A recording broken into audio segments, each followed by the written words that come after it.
사람들은 뭐라고 생각하냐면 강자인 갑, 그러니까 갑하고 울에서 갑이 약자를 괴롭히는 행동이라고 우리가 생각을 하는 거예요. 근데 한번 생각해 보세요. 공무원하고 민원인들 중에서 누가 갑이에요? 민원인이 갑이죠? 제가 항상 느끼지만 민원인이 갑이에요. 근데 일반 사람들이 느끼기에 누가 갑이라고 느낄까요? 공무원이 갑이라고 느끼는 거예요. 근데 공무원이 갑이라고 느끼는데 민원인이 갑이라고 느끼는 건 뭐예요?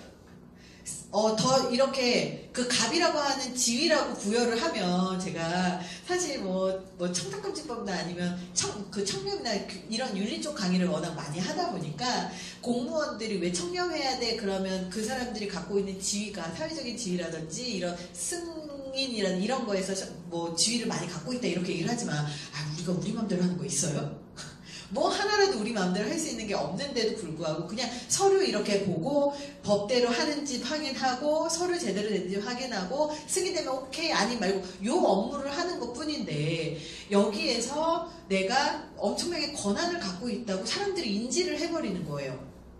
근데 문제는 뭐냐면 정말 내가 갑이면 억울하지도 않아. 그쵸?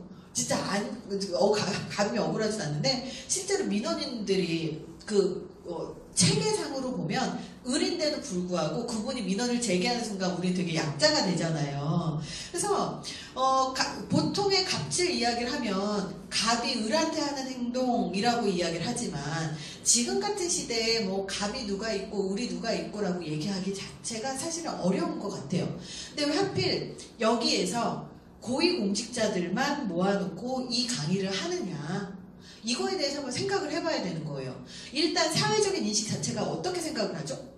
저 같은 경우는 저가 HR리타라고 하는 교육 컨설팅 회사를 운영을 한 지가 14년 정도가 돼요. 그러니까 14년 동안 운영을 하면서 부하 직원들도 좀 많이 있었고, 그리고 데리고 와서 키웠다가 나가기도 하고, 막 이렇게 되게 많이 했었는데, 뭐 대기업이 직장 상사가 갑일진 모르겠지만, 사실 우리 같이 중소기업이나 아주 작은 기업 같은 경우는, 절대 대표가 갑이 될 수가 없어요. 왠지 아세요? 막 뭐라고 하면 다음날 와요. 소장님 드릴 말씀이 있는데요. 제일 무서워요, 이 말이. 정말 이 말이 제일 무서워요. 그래서 그 말하고 나면 꼭 뭐라고 말씀하실까요? 저 이번 달까지만 일하고 그만두겠습니다. 요것만 해도 양반이에요. 다음날 연락 끊고 안 나온 애들도 있어요. 그래서 너 월급 어떻게 할래? 이전 하루도 안 받아요. 그래놓고 고용노동부에 신고해요. 정말 전화도 안 받고 출근도 안 하고 갑자기 잠수해가지고 사라져놓고 고용노동부에 신고를 하는 거예요. 그래서 이런 일들도 있고 저런 일들도 있고 되게 많이 경험을 하다 보니까 이게 계급이 높다고 무조건 갑은 아닌데, 아니면 내가 공무원이라고 항상 공직자라고 해서 항상 갑은 아닌데, 오히려 사회적으로 봤을 때 계급이 높거나 사회적인 지위가 높아질수록 갑보다 을의 위치가 되는 경우가 굉장히 많아요. 왜냐면 그 사람을 흠잡으면 제일 타격이 큰 사람이, 사회적인 위치가 높은 사람이 타격이 있지, 사회적인 위치가 별로 높지 않은 사람은요 타격이 없어요. 그래서 제일 무서운 사람이 누구예요? 잃을 게 없는 사람이에요. 제일 무서운 사람이 잃을 게 없는 사람이에요.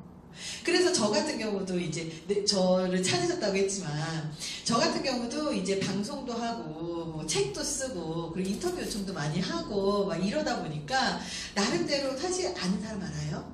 아는 사람만 알아요? 그러니까 진짜 유명하다는 사람은 내가 나예요라고 얘기 안 하잖아요. 그쵸? 아시죠? 살짝 좀 유명해질 것 같으니까 막 이상한 사람들이 와가지고, 정말 친했었던 사람들이 와가지고 묻지마 소송하고요.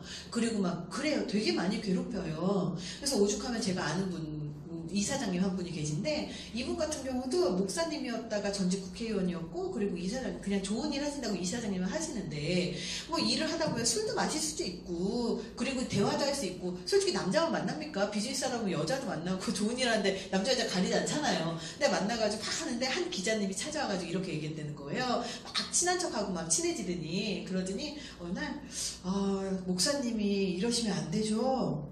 맨날 여자들하고 술 마시고 갈 때까지 가고, 막 없는 말을 지어내는 거죠. 그러면 안 되시죠? 그거 제가 기사 쓸지도 몰라요. 이렇게 협박을 하더래요. 그러더니 다음날 500만 원 빌려달랬대요. 그래서 원래 잃을 게 많은 사람들이 더 이렇게 높은 위치에 가 있는 사람들이에요. 그래서 더 조심하는데도 불구하고 좀 이런 말들이 좀 많이 나오지 않나 그런 생각을 해요. 그래서 이런 일들이 대체 왜 일어나는 것일까? 이런 것들 좀 봐야 되는데, 사람들은 자기가 억울하다고 싶으면 계속 SNS에다 올려요.